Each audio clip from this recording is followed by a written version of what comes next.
வணக்கம். நீங்க கேட்டுட்டு இருக்கிறது யோர்ஸ் பாசிட்டிவ்லி. புது எபிசோட்களை உடனே பெற ஃபாலோ பட்டனை அழுத்தி இணைந்திருங்கள். மகாபாரதத்தில் பாண்டவர்கள் செஞ்ச அதே தப்பை இந்த காலத்துலேயும் நாம் உறவுகளுக்கு மத்தியில் செஞ்சுட்டு தான் இருக்கோம். அது என்னென்னு தெரிஞ்சுக்க மகாபாரதத்தில் இருக்கிற சில சம்பவங்களை பற்றி பார்க்கலாம். பாண்டவர்கள் காட்டில் பிறந்து வளர்றாங்க. ஒரு கட்டத்தில் பாண்டவர்களோட அப்பா இறந்ததுக்கு அப்புறம் பாண்டவர்களும் அவங்க அம்மா குந்தியும் ஹஸ்தினாபுர அரண்மனைக்கே போயிடுறாங்க. ஆனால் அது அங்கேயே பிறந்து வளர்ந்த கௌரவர்களுக்கு பிடிக்கல. அதுக்கு காரணம் நிறையா இருந்தாலும் முக்கியமான காரணம் யார் மூத்தவங்களோ அவங்களுக்கு தான் அரியணை வந்து சேரும். அப்படி பார்க்கும்போது பாண்டவர்கள் கௌரவர்கள் இந்த ரெண்டு கூட்டத்துக்கும் மத்தியில் மூத்தவராக இருக்கிறவர் தருமர். அவர் பாண்டவர்களில் ஒருத்தர். எங்கே அரியணை நமக்கு இல்லாமல் போயிடுமோ, எங்கே இந்த நாடு பாண்டவர்களோட கைவசம் போயிடுமோ அப்படிங்கிற பயமும் கோபமும் கௌரவர்கள்கிட்ட அதிகமாகவே இருந்தது. அதுக்காகவே பல நேரங்களில் அவங்கள அழிக்க முயற்சி செஞ்சாங்க கௌரவர்கள். அப்படி ஒரு முறை பீமனுக்கு விஷத்தை கொடுத்து ஆற்றுல தூக்கி வீசுகிறாங்க. ஆனால் பீமன் எப்படியோ உயிரோடு வந்ததால் அதை பெருசாக எடுத்துக்காம பாண்டவர்களும் விட்டுடுறாங்க. ஒரு கட்டத்தில் தருமருக்கு தான் அடுத்த அரியணைன்னு அறிவிச்சிடலாமான்னு பேச்சுவார்த்தை ஒரு பக்கம் போயிட்டு இருக்கும்போதே கௌரவர்கள் பாண்டவர்கள்கிட்ட வந்து, நீங்கள் ஏன் இன்னும் இந்த பழைய இடத்துலையே இருக்கணும், பாண்டவர்களான உங்களுக்குன்னே தனியாக ஒரு புது அரண்மனை கட்டி இருக்கோம், நீங்கள் அங்கே போய் சுதந்திரமாக இருந்து பாருங்களேன் அப்படின்னு நல்லது பண்ணுறது போல் முழுக்க முழுக்க சீக்கிரமே பற்றி எரிஞ்ச சாம்பலாகக்கூடிய பொருட்களால் ஒரு அரண்மனையை உருவாக்கி அதை பாண்டவர்கள்கிட்ட தராங்க கௌரவர்கள். பாண்டவர்கள் அந்த அரண்மனைக்குள்ளே போன அதே நாள் இரவு அரண்மனைக்கு தீ வைக்கிறாங்க. இந்த ஆபத்திலிருந்தும் எப்படியோ தப்பிச்சு காட்டுக்குள்ளே போய் வாழறாங்க பாண்டவர்கள். அப்புறம் கொஞ்ச நாள் கழித்து நாங்கள் உயிரோடு தான் இருக்கோன்னு சொல்கிற மாதிரி ஹஸ்தினாபுரத்துக்கு வர்றாங்க. அப்போவும் ஹஸ்தினாபுர அரண்மனையை கொடுக்க மனசு இல்லாததால் கௌரவர்கள் அவங்களோட அப்பாவான திருதராஷ்டிர வச்சு வாழவே முடியாதபடி இருக்கிற காண்டவ பிரஸ்தா அப்படிங்கிற ஒரு இடத்த பாண்டவர்களுக்கு கொடுக்குறாங்க.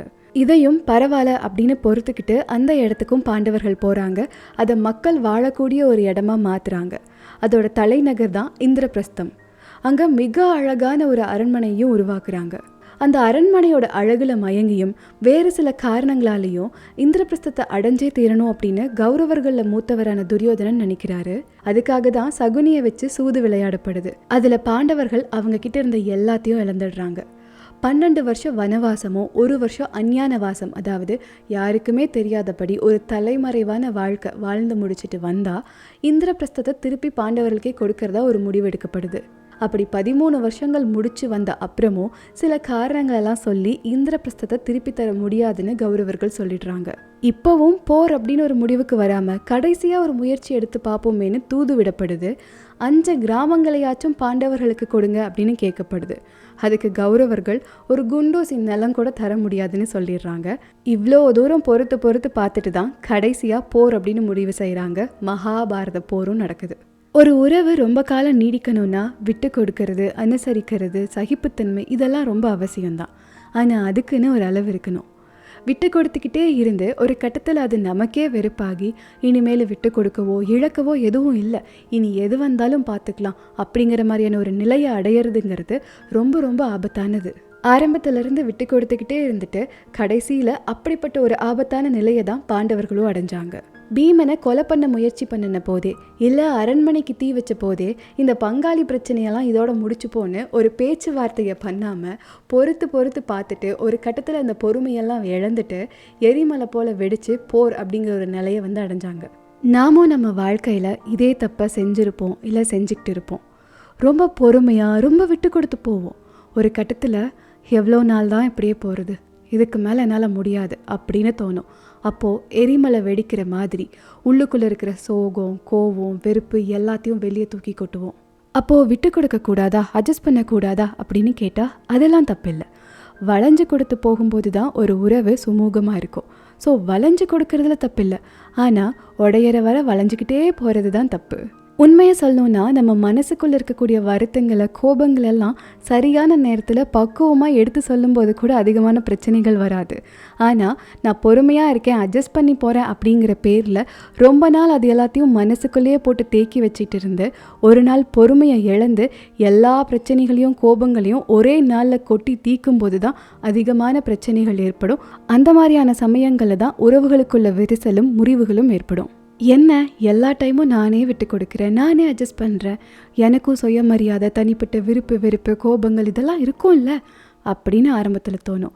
அப்போவும் நமக்காக நம்ம குரல் கொடுக்காம, அதாவது வாய்ஸ் அவுட் பண்ணாமல், நோ சொல்ல தெரியாததால் இல்லை எதிரில் இருக்கிறவங்கள காயப்படுத்திடுவோமோ அப்படின்னு நினச்சிக்கிட்டு எல்லாத்தையும் நமக்குள்ளேயே போட்டுக்கிட்டு நம்மளை நாமே காயப்படுத்திக்கிட்டே இருப்போம்.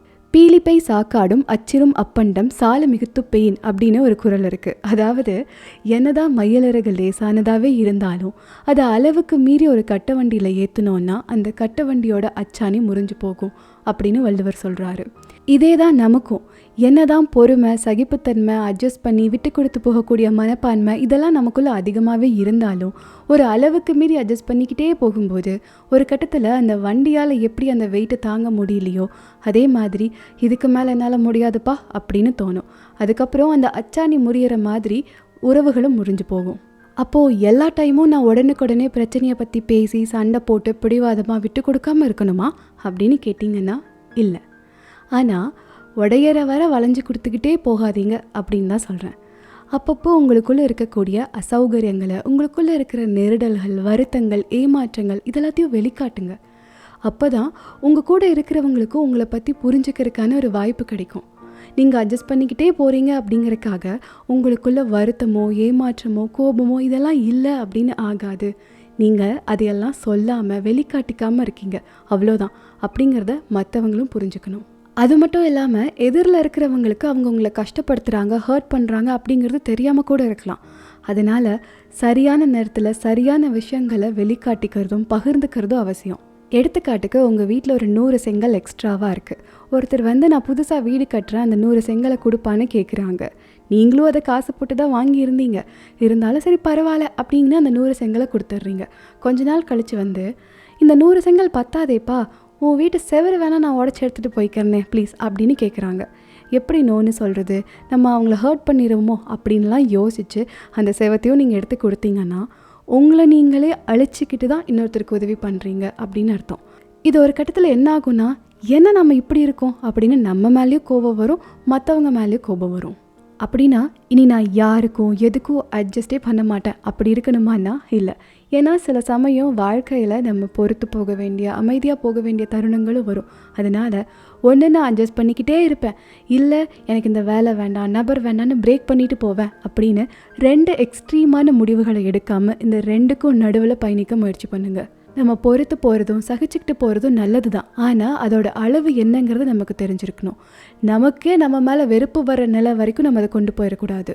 ஓவர் அட்ஜஸ்ட் பண்ணிக்கிட்டே இருந்து அது உங்களுக்குள்ளேயே ஒரு அழுத்தமாக மாறி அது ஒரு கட்டத்தில் எரிமலையாக வெடித்து உறவுகளுக்குள்ள விரிசல் ஏற்பட்டு அந்த உறவு முறியாமல் இருக்கணும்னா சில சமயங்கள் உங்களுக்காக நீங்கள் பேசிதான் ஆகணும்.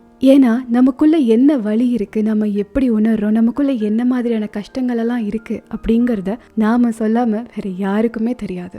ஸோ நமக்காக பேசுகிறதும் சரியான நேரத்தில் சரியான இடத்துல நோ சொல்கிறதும் நம்மளை ஒருத்தர் சுரண்டாமல் இருக்கணும்னா, அதாவது எக்ஸ்ப்ளாய்ட் பண்ணாமல் இருக்கணும்னா என்னால் அதிகபட்சமாக இது வரைக்கும் தான் முடியும் அப்படின்னு நம்மளோட பவுண்ட்ரிஸ், அதாவது எல்லைகளை வகுத்து அதை சொல்லிடுறதும் ரொம்ப அவசியம். இந்த நோ சொல்கிறது, இந்த பவுண்ட்ரிஸ் அதாவது எல்லைகள், இதை பற்றியெல்லாம் நம்ம ஏற்கனவே பேசிட்டோம். அதுக்கான லிங்க்கெல்லாம் டிஸ்கிரிப்ஷனில் கொடுத்துருக்கேன், மறக்காமல் போய் கேளுங்க. அண்ட் இந்த எபிசோட் இதோட நிறைவுக்கு வருது. இந்த எபிசோட் கண்டிப்பாக உங்களுக்கு ஏதோ ஒரு வகையில் பயனுள்ளதாக இருக்கும் அப்படின்னு நம்புகிறேன். இந்த எபிசோட் பற்றின உங்கள் கருத்துக்களை கமெண்ட்டில் சொல்லுங்கள், அல்லது yours positively அப்படிங்கிற இன்ஸ்டாகிராம் பக்கத்தில் நீங்கள் என்கிட்ட சொல்லலாம்.